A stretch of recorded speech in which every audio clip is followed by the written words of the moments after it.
खबर आपको बता दें, दिल्ली के जंतर मंतर पर मुस्लिम मुखालिफ नारों का मामला। मुलजिम पिंकी चौधरी को मिली पेश की जमानत। पटियाला हाउस कोर्ट ने पिंकी चौधरी को जमानत दे दी है। पिंकी चौधरी को पीर तक कोर्ट ने गिरफ्तारी से राहत दे दी है।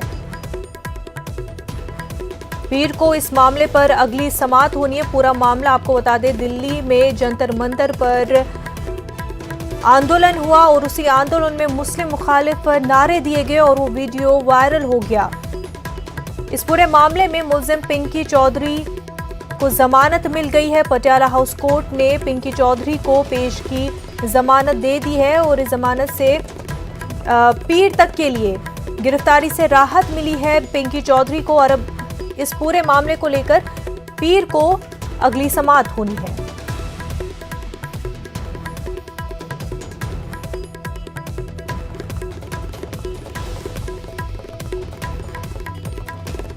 अश्विनी उपाध्याय समेत 5 और लोगों के भी इस मामले में एफआईआर दर्ज हुई और वहीं पिंकी चौधरी को अब इस पूरे मामले में कुछ राहत मिली है। पीर तक के लिए कोर्ट ने गिरफ्तारी से राहत दे दी है।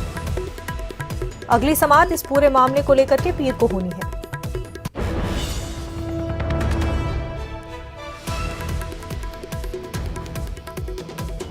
जंतर मंतर पर इतवार को आपको बता दें,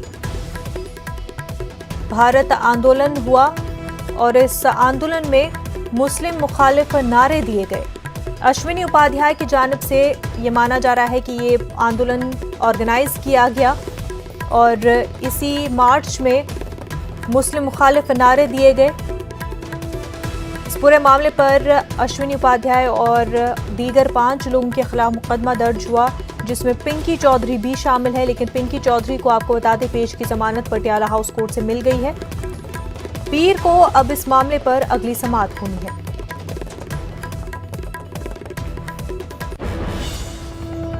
आगे बढ़ते हैं। दिल्ली में हालिया मुस्लिम मुखालिफ कार्रवाइयों को मद्देनजर रखते हुए दिल्ली अक़लियती कमीशन के 2 साबिक़ चेयरमैन कमाल फारूकी और डॉक्टर जफर इस्लाम ने दिल्ली के LG अनिल बेजल को खत लिखा है। इस खत में उन्होंने दिल्ली में 2020 की तरह फसादात रोनमा होने का खदशा जाहिर किया है। न्यूज़ 18 से बातचीत में जफर इस्लाम ने कहा कि उन्होंने इस ज़िमन में LG को तवज्जो देने की अपील की है। गवर्नर अनिल बैजल को धार्मिक उन्माद और नफरत भरी घटनाओं को लेकर एक ख़त लिखा गया है। डॉक्टर जफर इस्लाम ख़त लिखने वालों में शामिल है, हमारे साथ मौजूद हैं। डॉक्टर साहब, आपने ये ख़त लिखा, क्या आपको लगा कि हमें ये ख़त लिखना चाहिए और क्या उम्मीद कर रहे हैं? ये ख़त मैंने और कमाल फारूकी साहब ने इस हैसियत से लिखा है कि हम दोनों अक़लियती कमीशन के सदर रह चुके हैं और चूँकि दिल्ली के हालात से वाकिफ़ हैं और मसाइल से वाकिफ़ हैं, इसलिए हमने एक मुश्तरका ख़त लिखा है। और उसकी वजह यह है कि पिछले सिर्फ चंद दिनों के अंदर ऐसे बहुत से वाक़यात हुए जिससे लगता है कि कुछ हो रहा है, कुछ तैयारी हो रही है। तो हमारे दिल में ये बात आई कि शायद जो है, अगर इसको छोड़ दिया जाए और ये चीज़ें चलती रहें तो वही सूरत हाल पैदा होगी जो कि अभी पिछले साल फरवरी, तो उसी किस्म के वाक़यात हो सकते हैं। इसलिए कि वहाँ भी ऐसा ही हुआ था कि मुस्तकिल जो है कई दिन से जो है इंतहाई इश्तियाल अंगेज़ बातें हो रही थी। वाक़यात का आपने इस लेटर में ज़िक्र किया है, तो किस तरीके से आप चाहते हैं कि इस पर तवज्जो दी जाए? नहीं, तवज्जो ये दी जाए कि इंतज़ामिया और ख़ास तरीके से पुलिस फ़ौरन ये दिखाए कि हाँ, इस मसले में वो कुछ करना चाहती है और कर रही है। मसलन ये कि जंतर मंतर पर आप जो है धरना नहीं दे सकते। आप खुद जाइए, आज देख लीजिए, फ़ौरन आपको पकड़ लिया जाएगा। उसके लिए एक दिन पहले आपको पार्लियामेंट स्ट्रीट के थाने में लिख करके देना होता है कि आप देने वाले हैं। उस इलाके के अंदर वीडियोग्राफी हो रही है, उस इलाके के अंदर मुस्तकिल पुलिस का गश्त हो रहा है। फिर कैसे ये 5000 आदमी आकर के जमा हो जाते हैं और इंतहाई इश्तियाल अंगेज़ बातें करते हैं, कोई गिरफ्तारी नहीं होती, कुछ भी नहीं होता। तो बाद में जब लोगों ने जो वीडियो वगैरह वायरल करना शुरू किया कि भाई क्या बातें यहाँ हो रही हैं कि जब मुल्ले काटे जाएंगे वगैरह, ऐसी बातें की जा रही हैं, बहुत ही ख़तरनाक बातें हैं, मामूली बात थोड़ी है ये। तो उसके बाद कई दिन के बाद जो है कुछ गिरफ्तारी हुई और फिर अफसोस ये है कि जो उसमें मेन आदमी जो था उसको बेल फौरन मिल जाती है, इधर पकड़ा गया उधर उधर छोड़ दिया गया। हम तो ये जो लेटर है इसमें आपने पिंकी चौधरी नाम के शख्स का जिक्र किया आप लोगों ने जी, उसमें पिंकी चौधरी भी था वहाँ पे जो ये नारे लगा रहे थे। अब वो बाद में मुख्तलिफ चैनल्स में आ रहा है और उसके अंदर इंतहाई इश्तिआल अंगेज़ बातें कर रहा है। तो डॉक्टर साहब, आप लेफ्टिनेंट गवर्नर को आप लोगों ने ख़त लिखा है, क्या उम्मीद कर रहे हैं कि वो किस तरीके से इस पूरे मामले पर तवज्जो देंगे? वो उम्मीद है कि शायद वो बात सुनी जाएगी। हमको बहुत ज़्यादा उम्मीद तो नहीं है बहरहाल, इसलिए कि लेफ्टिनेंट गवर्नर के ऊपर भी यहाँ पे जो निज़ाम है वो निज़ाम कुछ इसी किस्म का है कि वो चाहता है कि नफ़रत चले और नफ़रत से पोलराइजेशन हो और पोलराइजेशन से वोट मिले। ये सारी वही बातें हैं। लेकिन मैं इनसे ये दरख्वास्त करना चाहूँगा, आप अच्छे काम कीजिए तब आपको वोट मिलेगा। ठीक, हर आदमी देगा, मुसलमान भी देगा, हिंदू भी देगा। आप ये बातें क्यों करते हैं? शुक्रिया। तो ये पूरा ख़त लिखा गया है और उम्मीद की जा रही है कि जिस तरीके से दिल्ली में जो अलग किस्म की घटनाएं, नफ़रत वाली घटनाएं हो रही हैं, उसको रोकने के लिए लेफ्टिनेंट गवर्नर कुछ विशेष और मखसूस जो है तेज़ी के साथ कदम उठाएंगे। कैमरामैन विपिन के साथ खुर्रम शहजाद, न्यूज़ 18 दिल्ली। कानपुर में मुस्लिम शख्स की पिटाई का वीडियो वायरल हुआ। इस वीडियो में उसकी बेटी अपने वालिद को बचाने और छोड़ देने की फरियाद करती नजर आ रही है। एक मासूम बच्ची रो रो कर लोगों से कह रही है कि पापा को छोड़ दो, लेकिन शरपसंदों ने इस मासूम की एक भी नहीं सुनी। इस मामले में पुलिस ने कल कार्रवाई करते हुए बजरंग दल के एक रुकन समेत 3 मुलजिमीन को गिरफ्तार किया। तो बजरंग दल के सैकड़ों कारकुनों ने देर रात डीसीपी साउथ रवीना त्यागी के ऑफिस पहुंचकर गेट का घेराव कर दिया। यहां बजरंग दल के कारकुनों ने जय श्री राम के नारे लगाए और हनुमान चालीसा भी पढ़ा। इसके बाद पुलिस ने बातचीत के जरिए कई घंटों तक चले इस तमाशे को खत्म किया। बजरंग दल के मुताबिक पुलिस ने उनके कारकुनान को रिहा करने की यकीन दहानी कराई है, जबकि पुलिस इस मामले में मुहतात रद्द-ए-अमल का इजहार कर रही है।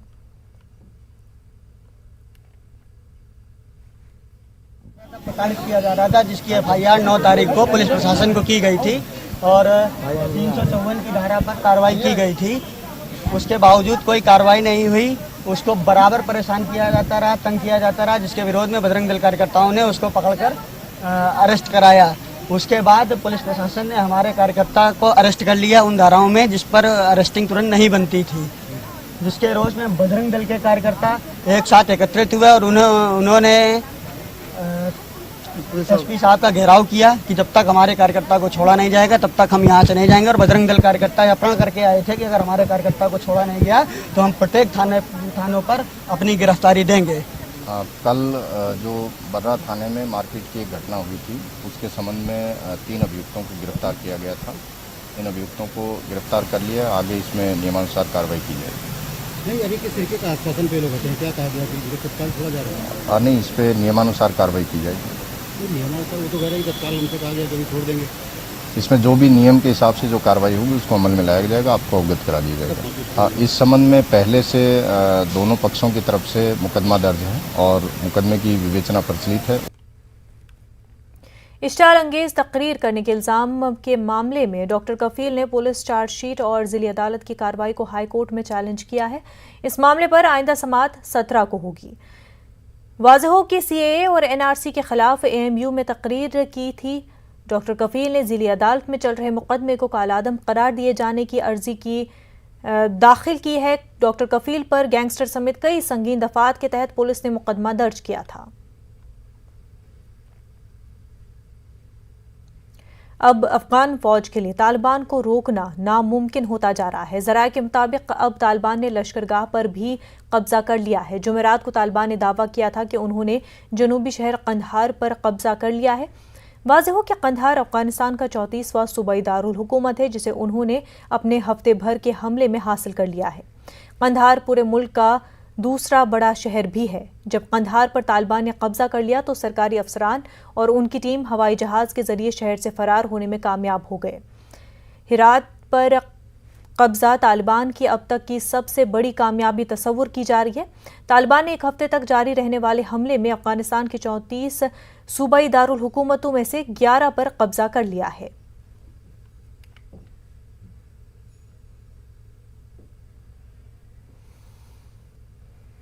अफगानिस्तान में तालिबान के बढ़ते कब्जे के हवाले से चंद उलमा ने तशवीश का इजहार किया है। दारुल उलूम फिरंगी महल के मौलाना सुफियान निज़ामी ने कहा कि हम तालिबानी तशद्दुद की मुखालफत और मजम्मत करते हैं। बेगुनाहों, मासूमों और इंसाफ का मुतालबा करने वाले लोगों पर किए जा रहे मजालिम को किसी कीमत पर बर्दाश्त नहीं किया जाएगा। वहीं मौलाना अली हुसैन का कहना है कि तालिबान इस्लाम के नाम पर दहशतगर्दी फैलाकर इस्लाम को बदनाम कर रहे हैं, जबकि हसन अली राजानी का कहना है कि हिंदुस्तान ने हर बुरे वक्त में अफगानिस्तान का साथ दिया है। तशद्दुद किसी भी तरीके से हो या किसी भी जानिब से हो, उसको कतई तौर पर बर्दाश्त नहीं किया जाना चाहिए। जिस तरीके से हिंदुस्तानी उलमाए कराम ने अमेरिकी तशद्दुद की मुखालिफत की थी, इसी तरीके से आज हम तालिबानी तशद्दुद की भी मुखालिफत करते हैं। और जो ख़बरें सुनने में आ रही हैं कि हिंदुस्तानी सहाफ़ियों को जिस तरीके से निशाना बनाया जा रहा है, उनको कत्ल करने की कोशिश की जा रही है, ये कतई तौर पर किसी भी सूरत में इसको काबिल कबूल नहीं और काबिल बर्दाश्त नहीं होना चाहिए। हिंदुस्तान की एम्बेसी के सारे लोग एम्बेसी को छोड़कर इस वक्त हिंदुस्तान में बैठे हैं, जिसकी हम तालिबान के जुल्म की सख्त मजम्मत करते हैं। जबकि हिंदुस्तान वो वाहिद मुल्क है कि जिसने अफ़गानिस्तान की इतनी मदद की कि इतनी मदद किसी मुल्क ने नहीं की। आज जो तालिबान अफ़गानिस्तान में जुल्म बर्बरियत कर रहे हैं इस्लाम के नाम पर, कहीं पर भी इस्लाम ने ये नहीं सिखाया है किसी मुल्क पे कब्ज़ा करो, किसी को बेगुनाह कत्ल करो। इस्लाम ने कभी जो है इस तरह के दहशतगर्दी का नहीं कहा है, बल्कि दहशतगर्दी की मजम्मत की है। कांग्रेस लीडर राहुल गांधी ने अपने ट्विटर अकाउंट की मौतली पर रद्द-ए-अमल का इजहार किया है। उन्होंने कहा ट्विटर का रवैया जानिबदाराना है। वहीं उन्होंने कहा कि अकाउंट की मौतली से मेरे लाखों फॉलोअर्स की तौहीन हुई है और जमहूरियत पर हमला हुआ है। In our political process, a company is making its business to define our politics, and as a politician I don't like that. This is an attack on the democratic structure of the country. This is not an attack on Rahul Gandhi. This is not simply shutting Rahul Gandhi down. I have 19-20 million followers. You're denying them the right to an opinion. That's what you're doing. So this is not only patently unfair, they're breaching the idea that Twitter is a neutral platform. And for the investors, this is a very dangerous thing, because taking sides in the political contest has repercussions. Break के बाद आपका खैर मकदम है। अनंतनाग के मलपुरा मीर बाजार में गुज़िश्ता रोज़ शुरू होने वाला एनकाउंटर अब ख़त्म हो गया है, जिसमें एक मिलिटेंट हलाक हुआ है। मिलिटेंटों ने जुमेरात को मीर बाजार के मकाम पर जम्मू श्रीनगर कौमी शाहराह पर BSF कॉन्वॉय पर हमला कर दिया था, जिसके बाद कुलगाम पुलिस और सिक्योरिटी फोर्सेस ने मिलिटेंटों का ताक़ुब किया और दोनों जानिब से गोलियों के तबादले के बाद एनकाउंटर शुरू हुआ था। मिलिटेंटों ने एक नज़दीकी बिल्डिंग में पनाह ले रखी है और पुलिस के मुताबिक मिलिटेंटों की तादाद 2 है, जिनका ताल्लुक लश्कर तैयबा से है। कुलगाम पुलिस ने इस दौरान एनकाउंटर की जगह पर फंसे हुए 6 खवातीन और 4 गैर मकामी मजदूर समेत 22 आम शहरियों को रेस्क्यू किया है। एनकाउंटर के दौरान 2 सिक्योरिटी एहलकार और 2 आम शहरी भी जख्मी हुए हैं, जिन्हें इलाज के लिए अस्पताल मुंतकिल किया गया।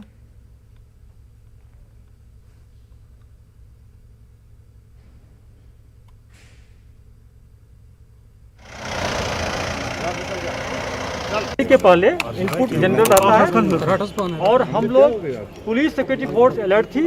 जब BSF की कन्वॉय आ रही थी, एक बड़ा सा जो बिल्डिंग है वहां से 2 टेररिस्ट अंधाधुंध फायरिंग शुरू किया। उसमें हमारा कोई इंजर्ड नहीं हुआ। सिक्योरिटी फोर्स ने इसको पूरा घेर लिया, इनकाउंटर जारी हुआ। रात में GOC पिक्चर फोर्स मैं खुद वहाँ मॉनिटर किया। हम लोग रॉकेट लॉन्चर यूज किए, मिलिटेंट को रात में न्यूट्रलाइज कर लिए, क्योंकि रात में सर्च करना मुश्किल था। आज मॉर्निंग में जब सर्च किया गया तो एक पाकिस्तानी टेररिस्ट जो उस्मान कहा जाता है, पिछले 6 महीना से एक्टिव था, उसका डेड बॉडी मिला है और वहाँ से बहुत सारे सामान मिला है। AK-47 मैगजीन, ग्रेनेड, RPG-7 का जो रॉकेट लॉन्चर ग्रेनेड मिला है। और ये इंसिडेंट शो करता है कि कितना बड़ा हादसा करने वाला था। बहुत दिनों के बाद RPGs का सेल मिला वहाँ पर और ये सिक्योरिटी फोर्स पुलिस मिलकर बहुत सा बड़ा हादसा होने से बचा लिया है। मुझे अपने फोर्स पर, पुलिस पर बहुत गर्व है। जनरल इंक्लूड है कि NH पर चाहे बारामूला श्रीनगर रोड पर हो या काजीकुंड से लेकर पंथा चौक बीच में कई टेरर इंसिडेंट करने वाला है, इसलिए सिक्योरिटी फोर्स पुलिस बहुत तैयार थी। ये शो करता है कि रेस्पॉन्स देखिए सिक्योरिटी फोर्स का रेस्पॉन्स कितना अच्छा रहा है। मिलिटेंट फायरिंग करते रिटेलिएट किया और मिलिटेंट को भागने दिया, घेर डाला हुआ। जो पुलवामा ID ब्लास्ट हुआ था, लेकिन इसके पास AK-47 था, RPG 7 का लॉन्चर भी मिला है और सेल भी मिला है। ये शो करता है कि बहुत बड़ा हादसा करना था, लेकिन उसमें हम लोग को सक्सेस मिला है। उस्मान जो बहुत खतरनाक LTTE का टेररिस्ट पाकिस्तानी है, इसको मार गिराने में हम लोग कामयाब हुए हैं। Thank you sir. मीर बाजार मलपुरा में 20 घंटा तवील ऑपरेशन बिलाखिर इख्ताम पजीर हुआ और इसमें लश्कर तैयबा से मुंसलिक एक मिलिटेंट को न्यूट्रलाइज़ किया गया। और IGP कश्मीर ने जिस तरह से कहा कि इंडिपेंडेंस डे से कबल इस तरह का ऑपरेशन एक बड़ी ट्रेजेडी को इससे अवॉइड किया गया। और मैं आपको दिखा दूं कि ये नेशनल हाईवे है यहाँ पर, और यहाँ पर मिलिटेंटों ने सबसे पहले BSF कॉन्वॉय को निशाना बनाया था, BSF काफिले पर हमला कर दिया था और उसके बाद उन्होंने वहाँ से राह फरार अख्तियार कर ली और उसके बाद इस बड़ी बिल्डिंग में उन्होंने पनाह ली। और जिसके बाद ये ऑपरेशन जो है तवील होता गया और लगभग 20 घंटा तक ये एनकाउंटर जो है वो चला। और आप देख सकते हैं कि किस तरह से ये जो बिल्डिंग है पूरी तरह से डैमेज हुई है।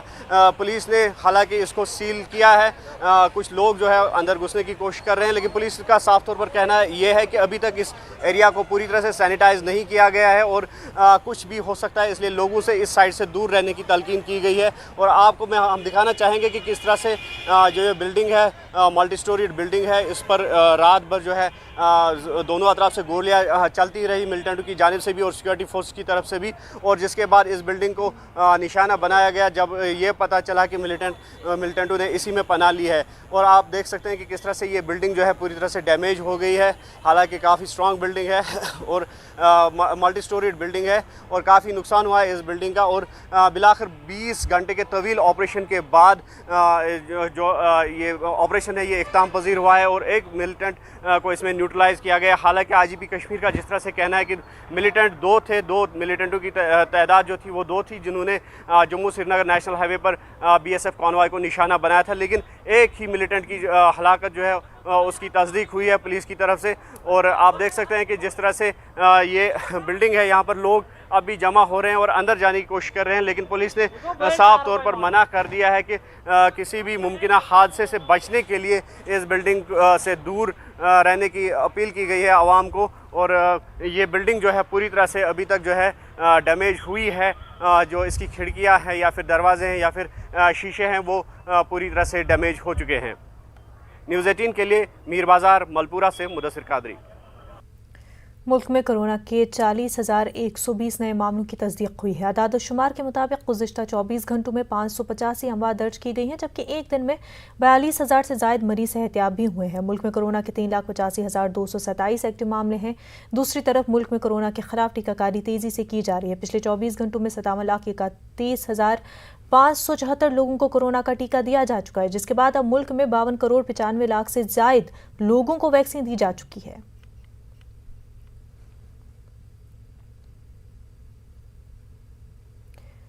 MP में OBC रिजर्वेशन को लेकर कांग्रेस और BJP के दरमियान सियासत अपने शबाब पर है। दोनों ही पार्टियों में OBC रिजर्वेशन को लेकर न सिर्फ मीटिंगों का दौर जारी है, बल्कि एक दूसरे पर OBC को गुमराह करने का इल्जाम भी लगाया जा रहा है। कांग्रेस ने मरकजी हुकूमत के फैसले को जहां दबाव की सियासत से ताबीर किया है, वहीं BJP इसे सबका साथ सबका विकास के नजरिए से ताबीर कर रही है। हमारे नुमाइंदे मेहताब आलम हमारे साथ जुड़ चुके हैं। मेहताब, OBC रिजर्वेशन को लेकर के सियासत जो है जारी है MP में। यकीनी तौर पर सियासत इसलिए भी जारी है कि दोनों पार्टियां क्रेडिट लेना चाहती हैं, क्योंकि जो है कमलनाथ हुकूमत ने 14% से बढ़ाकर 27% OBC रिजर्वेशन किया गया था। उस वक्त यही भारतीय जनता पार्टी थी जिसने मुखालफत की थी और 2020 में जब शिवराज सिंह की हुकूमत आई तो अदालत में हलफनामा भी दिया गया कि और 14% OBC रिजर्वेशन की वकालत की गई थी। लेकिन मरकज से जब है OBC को लेकर जब फेरिज बनाने का एक मामला आया तो अब भारतीय जनता पार्टी के अपने रुख में तब्दीली आई है। अब भारतीय जनता पार्टी 27% रिजर्वेशन की बात कर रही है। इस मामले को लेकर कल भी जो है मंत्रालय में मीटिंग की गई थी, आज भी भोपाल में जो है मीटिंग जारी है। वहीं पर कांग्रेस भी इस मामले को लेकर जो है कानूनी माहिरीन के साथ मीटिंग कर रही है और दोनों इस मामले को लेकर, क्योंकि जबलपुर हाईकोर्ट में मामला चल रहा है, तो दोनों अपनी क्रेडिट लेने की जो है वहां पे जा रही हैं, ताकि जो है OBC के बीच में बताया जा सके कि ये OBC के जो रिजर्वेशन मिला है वो उनकी अपनी मेहनत है, उनकी अपनी काविशों की देन है। क्योंकि यहाँ पर अगर मध्य प्रदेश की सियासत की बात करें मुनज़्ज़र, तो यहाँ पर मध्य प्रदेश में 52% OBC है और दोनों पार्टियों की नज़र OBC के वोट बैंक पर है। जी बिल्कुल, तो दोनों ही पार्टियां जो है OBC को अपनी तरफ रागिब करने की कोशिश में लगी हुई हैं और क्रेडिट जो है दोनों ही पार्टियां चाहती हैं कि उनको मिले और दूसरी पार्टी इस बात का फ़ायदा न उठा सके। मेहताब आलम, बेहद शुक्रिया आपका। और अब बात मुहर्रम की। मशरक़ैन है ये अर्श एहतशाम है, नबी का नूर ऐन है ये क़िबला-ए अनाम है, हुसैन है इमाम है, इमाम है हुसैन है। या हुसैन हुसैन या हुसैन, या हुसैन हुसैन या हुसैन। इस्लामी कैलेंडर के पहले महीने मुहर्रम में कई वाक़यात रोनमा हुए हैं। सबसे बड़ा वाक़या नवासे रसूल हज़रत इमाम हुसैन रज़ियल्लाहु अन्हा की शहादत का है। करबला की जंग ने रहती दुनिया तक हक़ का पैगाम आम किया है। बेंगलुरु में मिनहाजुल कुरान उलमा काउंसिल के रियासी सदर मौलाना जुल्फ़िकार अली खान कादरी ने इन ख्यालात का इजहार किया। का जिक्र हो, अहले बैत की मोहब्बत लोगों तक पहुंचाई जाए। और आप हजरात याद रखें, जहां हज़रत आदम अलैहिस्सलाम की पैदाइश या हज़रत नूह की कश्ती वगैरह या दीगर वाक़यात का इसमें जो जिक्र मिलता है, उनमें सबसे अहम वाक़या अगर कोई है तो सैयदना हज़रत इमाम हुसैन का है। और हुसैन की शहादत का ये पैगाम है कि हक़ व बातिल की जंग पहले से भी चली आ रही है और हमेशा ये जारी रहेगी। क्यों? इसलिए कि अगर हक़ सामने ना आए तो फिर बातिल ही बातिल नज़र आएगा, और जब बातिल होगा तो फिर इंसानी ज़िंदगी का कोई भी सही तसव्वुर नहीं किया जा सकता। इसलिए सैयदना इमाम हुसैन रज़ियल्लाहु अन्हु ने कलील होकर, थोड़े होकर भी कसीर लोगों से मुकाबला किया। और यूँ कहिए कि उस वक्त का हुक्मरान जो यजीद था, उसकी फ़ौजें और उसके हामी कितने कसीर थे, उस कसरत के बावजूद सरकार इमाम हुसैन ने अपने बच्चों की, अपने घर वालों की परवाह किए बगैर सबको वहाँ पर साथ में भी रखा। और सारे लोग वहाँ पर, उनके रफ़क़ा और उनके चाहने वाले और उनके बच्चे शहीद भी हो गए। उनकी शहादत ने हकीकत यह है कि पूरी दुनिया को ये पैगाम दिया कि हक़ के लिए अगर जान भी जाती है तो चली जाए, लेकिन हक़ को बाकी रखा जाए। और हक़ को बाकी रखना ही, इसी का नाम इंसानियत है। हक़ से दूर हो जाना, ये इंसानियत से मुकम्मल दूर हो जाना है। आज का दौर भी ऐसा दौर नज़र आता है कि हर तरफ फितने नज़र आते हैं। बुलेटिन में फिलहाल इतना ही। हमें दीजिए इजाज़त। आदाब।